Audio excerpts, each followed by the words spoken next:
Agama, tokoh masyarakat, tokoh umaro yang hadir pada malam hari ini, semoga kita semua dimuliakan oleh Allah Subhanahu wa Ta'ala. Wabil khusus yang sama-sama kita muliakan guru kita tercinta, murabi kita ada ilallah al-mukarram muhtaram Kiai Haji Mas'ud Shihab, mata'an Allah biduli hayatihi bilutfin wa afiatin wa salamatin birahmatika ya arhamar rahimin. Yang sama-sama kita muliakan murabi guru dari gurunya guru kita, yaitu adai ilallah al-mukarram muhtaram Bapak Kiai Junaidi Al-Baghdadi. Tepuk tangannya mana? Semoga beliau diangkat kewaliannya oleh Allah Subhanahu wa Ta'ala dan dimuliakan dalam pandangan Allah, begitu juga dalam pandangan manusia.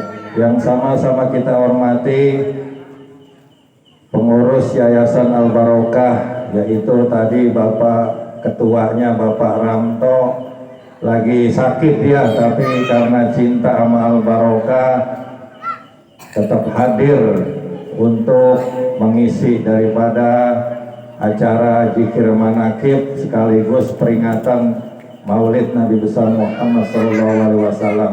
Yang sama-sama kita hormati para sepuh kita, orang tua kita, Al-Mukarram Al-Walid Bapak Haji Wiji. Selamat sehat lahir batin Pak. Al-Mukarram Al-Walid Bapak Haji Dalimin, luar biasa Pak, lahir batin sehat. Dan segenap daripada tokoh masyarakat di sekitar kampung Kayu Putih ini, semoga kita semua dalam keberkahan yang Allah berikan. Ngunyahnya udah.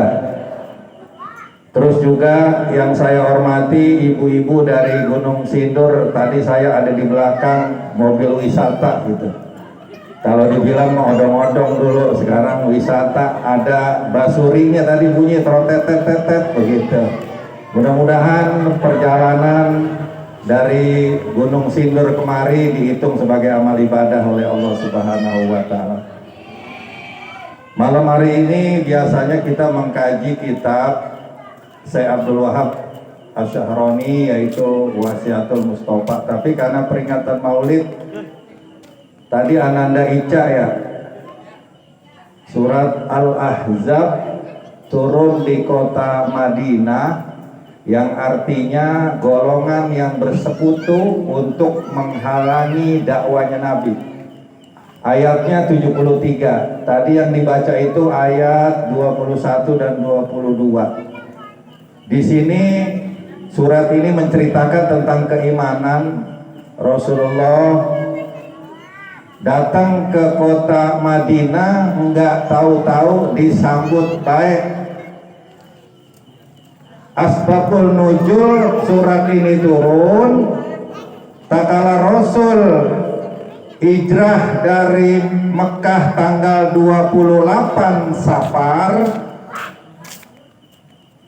ngetem dulu di Goa Sur 28, 29, 30 Safar.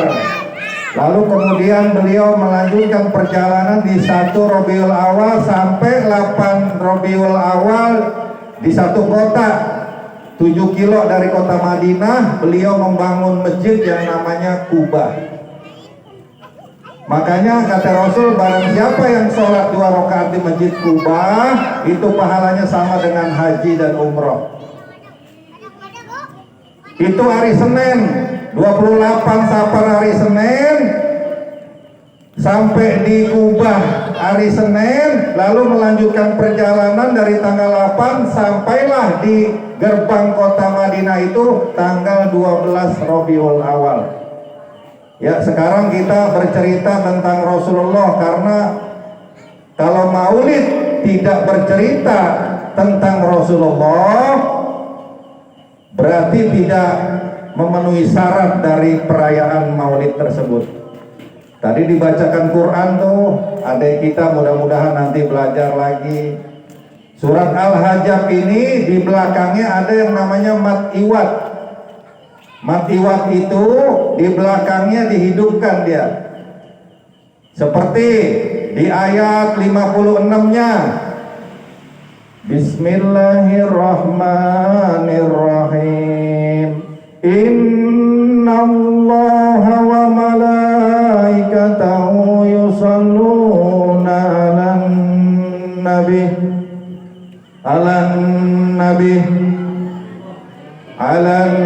nabi ya ayyuhalladzina amanu sallu alaihi wa sallimu taslima. Mak di situ matiwat.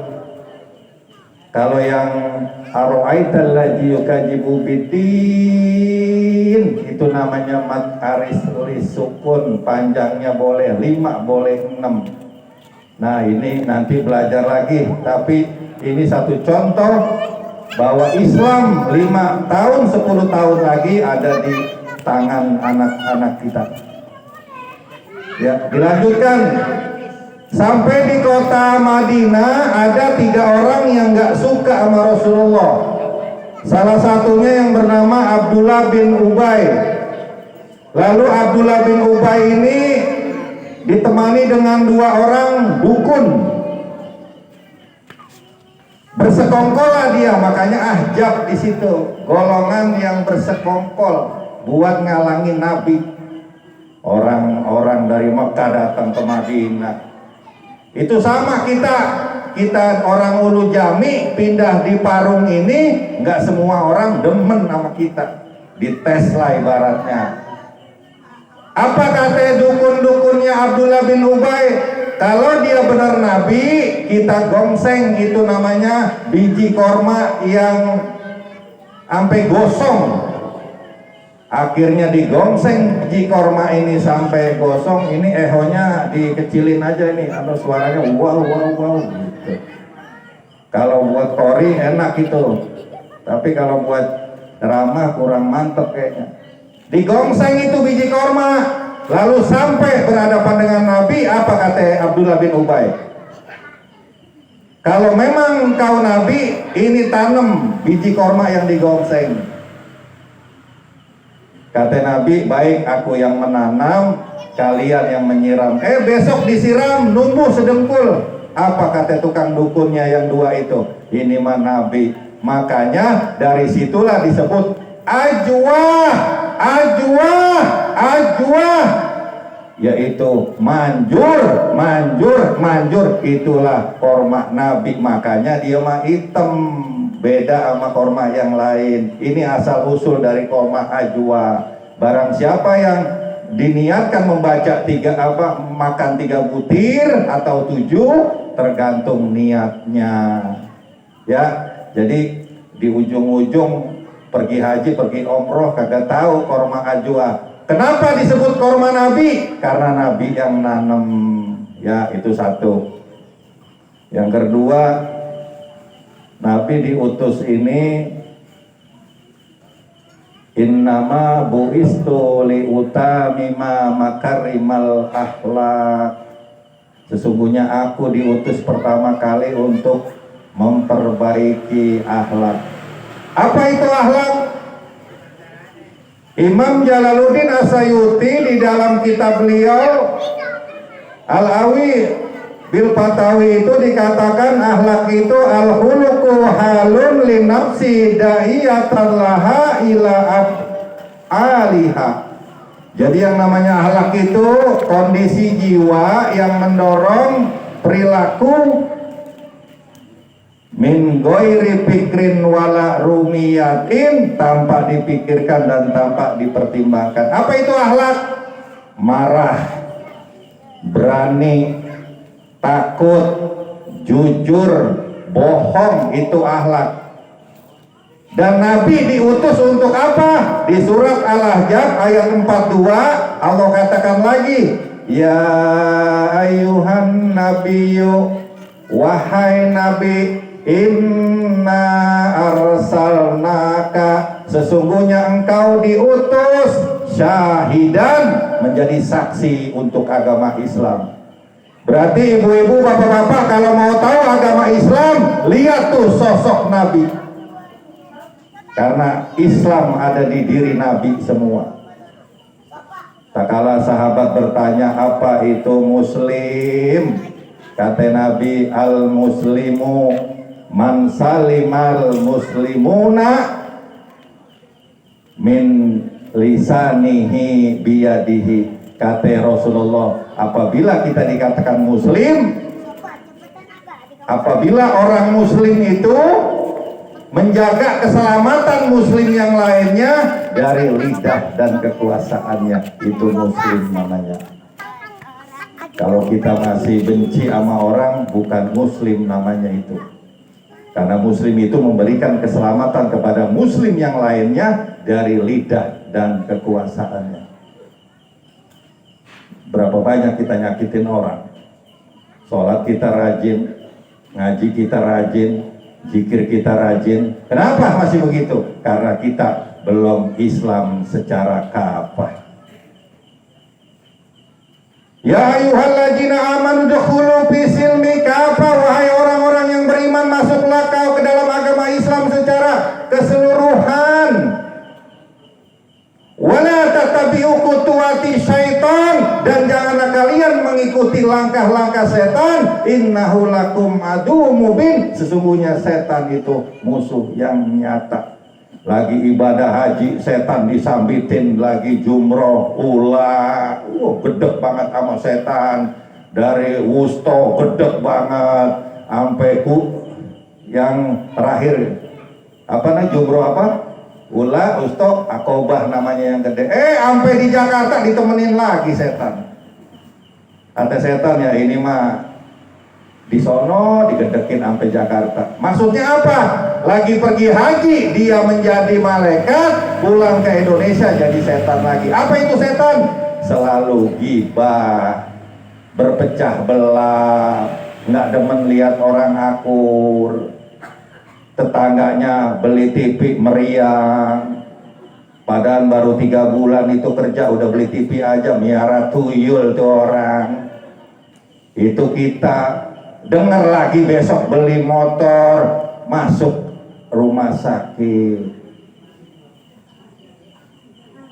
Dengar punya mobil, masuk rumah sakit. Makin parah, impusannya udah banyak. Tiba-tiba orang yang digedekin itu datang nengok di rumah sakit. Tuh, akhlak Nabi tuh. Nengok. Karena akhlak Nabi yang namanya silaturahim, silaturahmi, hubungan baik sama yang satu kandung ibu. Kita ini banyak baik sama yang bukan satu kandung sama ibu, kita baik banget, tapi sama adik kita, kakak kita, ponakan kita, sepupu kita bisa berantem itu. Ini nggak benar yang begitu. Perbaiki yang satu rahim. Kalau adiknya udah kaya, abangnya miskin, inget lagi kecil digendong-gendong sama abangnya. Jangan sombong, bantu keluarga. Pada diem aja ya. Oh, aku dalam hatinya saya banget itu, begitu kali ya. Ini orang yang dijolimin, yang dipitnah tiap hari datang ke rumah sakit. Ini orang yang sakit malu dia. Akhlakmu luar biasa. Baik sekali kau mau menengok aku di rumah sakit. Iya, saya nengok, mau ngabarin saya habis beli rumah lagi. Mati tuh orang. Jangan orang yang selalu iri, hasut, dengki. Dia badannya kurus karena terlalu mikirin orang. Makanya kata Syekh Abdul Qadir Al-Jailani, kenapa Anda gelisah? Karena Anda tidak bersyukur dengan apa yang Anda miliki, sementara Anda melihat milik orang lain terus. Rumput tetangga lebih hijau dari rumput sendiri. Emang di rumahnya jarang disiram tuh rumput. Ibu-ibu jangan melotot aja bu, gitu. Ini cuma syair itu bu. Tuh Rasul diuji syahidan. Kalau mau Islam, lihat tuh baginda Rasul. Makanya tadi laqad kana lakum fi rasulillahi uswatun hasanah. Telah ada pada diri Rasulullah di dalamnya itu uswah, contoh yang baik buat kita. Rasul sedikit tidur, kita mah dikit-dikit tidur. Rasul sedikit-sedikit sedekah, kita mah sedekahnya ibu-ibu bawa apa yang aku itu. Ikutin Rasul kalau pakai baju tuh, kata Imam Anas bin Malik yang ikut 10 tahun pakai baju itu lengan kanan dulu, masukin lengan kiri, ngancingin dari bawah ke atas, itu Nabi. Nyopot baju itu dari atas ke bawah. Kira-kira lempengan pakai baju kita ngikutin Nabi kagak? Keringet Nabi kayak kasturi baunya. Zaman itu belum ada minyak wangi, makanya tak kalah Rasul kalau bekerja keringetan, para sahabat bawa botol buat nadangin keringet Nabi. Lah kalau keringet bapak-bapak, hah? Lagi digosor Sayyidina Abu Bakar digigit kalajengking. Namanya kalajengking Arab kan gede, menggigil biru. Kata Rasul, ada apa Abu Bakar? Engkau takut keluar dari kota Mekah? Bukan itu. Takut ninggalin harta? Bukan itu. Takut ninggalin keluarga? Bukan itu. Apa? Diantuk kalajengking, diludahin nama Nabi. Bismillahirrohmanirrohim. Sifah, sembuh. Lah kalau kita yang meludahin makin bengkak kayaknya itu. Makanya ya Robi bil Mustafa balik kosidana itu Imam Busairi mengarang kosidah burdah ini. Dia itu lumpuh 20 tahun lumpuh, lalu mengaranglah kosidah burdah. Tiba-tiba diimpikan Rasulullah datang, langsung diseblak sama Rasul pakai burdah nih. Burdah nih sorban, kakinya pas bangun bisa jalan gitu. Makanya ya syahidan, berarti kita selaku umat Nabi harus ngikutin segala tingkah laku Nabi, perkataan Nabi. Makanya beliau katakan, ya Rasulullah itu basarun lakal basari. Rasul itu manusia tapi bukan sembarang manusia. Tidurnya Rasul itu tidur mata, hatinya mah berzikir. Kalau tidur kita kelebu namanya. Ada geledek aja kagak bangun. Rasulullah kalau sholat itu kakinya bengkak. Saya juga yakin di sini banyak yang bengkak kakinya. Cuma lempengan apa itu? Ya kenapa saya ada umur biar enggak ini, tapi kalau kajian emang saya agak tegas. Kenapa? Karena sebelum meninggal Rasul berpesan 13 pesan, salah satunya qulul haq walau kana muron. Katakan benar walaupun pahit. Baligu ani walau ayat. Sampaikan dariku walau seayat. Ya. Sampai di mana tadi itu? Hah? Habis kali ini udah deh. Kaki bengkak tuh. Rasul itu udah dijamin.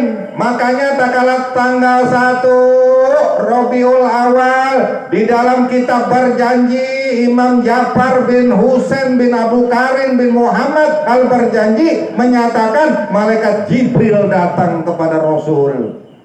Wahai Aminah, namakan anak ini nanti Muhammad. Aminah bertanya, kenapa harus Muhammad? Ada 4 huruf. Yang pertama mim, artinya minnah, anugerah. Karena lahirnya Rasulullah membawa anugerah untuk rahmatan lil alamin. Yang kedua ha, hubin, kecintaan. Karena Allah mencintai Rasul itu lebih daripada nabi yang lain dan umat-umat yang lain. Mim yang kedua maghfirah.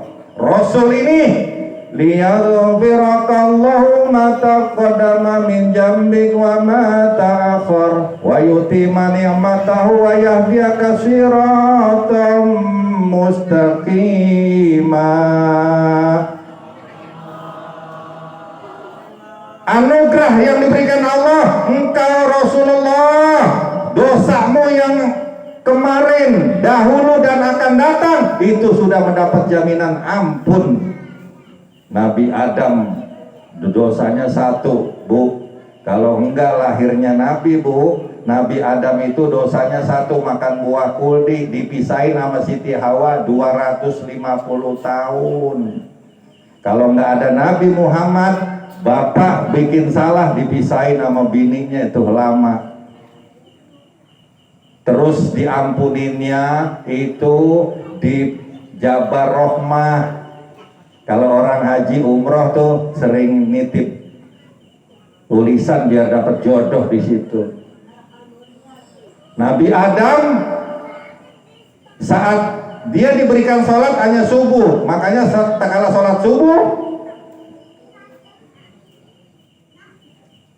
250 tahun membaca doa Rabbana zolamna anfusana wa ilam taghfir lana wa tarhamna lanakunana minal khasirin. Allah katakan Adam baca ini bacaan 250 tahun perjalanan beliau dari India ke Arab. Kita pikirin kalau jalan kaki meledak itu betis kita. Saat 249 tahun yang setahun suruh baca selawat kepada Rasulullah, namanya selawat tobat. Allahumma sholli wa salim ala sayyidina Muhammad abdika wa nabiyika wa rasulika nabil ummi wa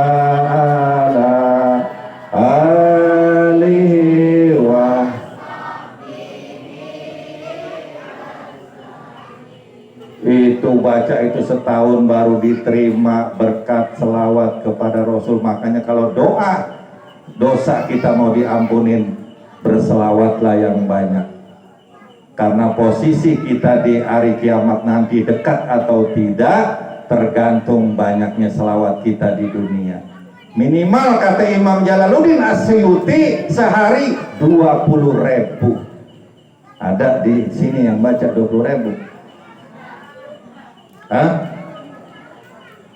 Setelah mau selawat Jibril sallallahu ala Muhammad, Jibril baca selawat ini 6.000 tahun baru diangkat pemimpin jadi malaikat, dia pemimpinnya. Menggeser iblis Azazil, orang bumi diangkat ke langit dijadikan pemimpin, belagu dia. Jadi iblis itu awalnya taat, gara-gara nggak mau nyembah Adam, udah ya gitu, jadi syahidan. Yang kedua, Nabi wa mubasyiran, beri kabar gembira kepada mereka Muhammad, jangan ditakut-takutin. Ibu-ibu yang ngasih sedekah kata Allah, katakan kepada mereka Muhammad, man jahabil hasanati falau amsu amsaliha, orang-orang yang mengeluarkan sedekahnya 1 rupiah dibalas 10 oleh Allah. Katakan kegembiraan untuk mereka. Di depan kita ada ladang akhirat itu, paket sorga kita itu. Kalau Sayyidina Abu Bakar, Sayyidina Umar, Sayyidina Utsman, Sayyidina Ali turun saat ini, dia bingung itu, lama amat jadinya itu. Kalau kita memang ada kelebihan uang, Muslim yang sejati adalah kecintaan kepada Allah dan Rasulnya mengalahkan kecintaan dia untuk dunia. Anak, istri, kalau hajatan aja anak 80 juta, 100 juta. Di dalam kitab Dorotun Nasiin dikatakan kisah seorang ayah yang soleh ahli ibadah masuk sorga, tiba-tiba diperiksalah seorang anak muda, ini biang okem, ini mabok, judi, semua kejahatan dilakukan. Engkau mengenal Tuhanmu? Tidak. Mengenal nabimu? Tidak. Mengenal agamamu? Tidak. Emang anak siapa? Bapak saya kiai, kemana-mana ceramah, cuma dia belum pernah ngasih tahu tentang agama kepadaku. Sibuk menjadi batu asap, menajamkan orang lain, dirinya sendiri tumpul untuk keluarganya. Ya ayyuhalladzina amanu qu anfusakum wa alaikum naro. Wahai orang yang beriman, jaga dirimu, keluargamu, istrimu, anak-anakmu dari ajab api neraka. Batu asah yang tajam golok orang doang. Tuh hati-hati. Sampai di mana tadi itu ya? Habis deh nih. Karena saya kalau di mana-mana nggak lama ceramah, saya paling amat 30 menit. Kalau khotib saya 7 menit, wah pada teprok tangan jamaah gitu. Karena khotib kita juga harus pakai ilmu, jangan kelamaan, orang lagi pada lapar. Makanya kasih makan dulu orang biar itu ya, jadi gitu. Ya, dia beri kabar gembira. Yang ketiga nih, udah terakhir nih. Wan nazira, berikan peringatan kepada mereka Muhammad. Kalau haram, katakan haram. Kalau halal, katakan halal. Cukup Al-Quran jadi petunjuk hidup kita. Syahrul Ramadan allazi unzila fihil Quran. Bulan Ramadan di dalamnya ada turunnya Quran. Hudal linnas, petunjuk untuk manusia. Wa bayyinati minal huda wal furqan. Di dalamnya ada penjelasan tentang petunjuk dan pembeda yang hak dan yang batil. Hati-hati, ibu kalau keluar rumah, kata Nabi pakai sarung kaki bu, kayak umroh sama haji bu. Kalau ibu masih kelihatan itu mata kakinya, itu nggak nutup aurat namanya, karena yang boleh cuma telapak sama muka. Pada pakai sarung kaki kagak. Yang belum pakai, ya, Rasul kalau tidur lampunya dimatiin. Nggak taunya hormon kekebalan tubuh keluar itu kalau lampu mati. Kalau masuk kamar mandi kaki kiri, kenapa? Sekarang baru diteliti sama dokter-dokter, kekuatan kaki itu di kaki kiri. Makanya kata Nabi, kalau umatku ngikutin masuk WC, masuk kamar mandi kaki kiri, dia tidak akan terjatuh di kamar mandi. Mungkin ada yang jatuh kaki kanan. Ini dipakai sama orang Jepang, bikin motor, standar motor ada di mana? Laris dia ngikutin hadis Nabi, kita itu dianggap sepele. Gunting kuku,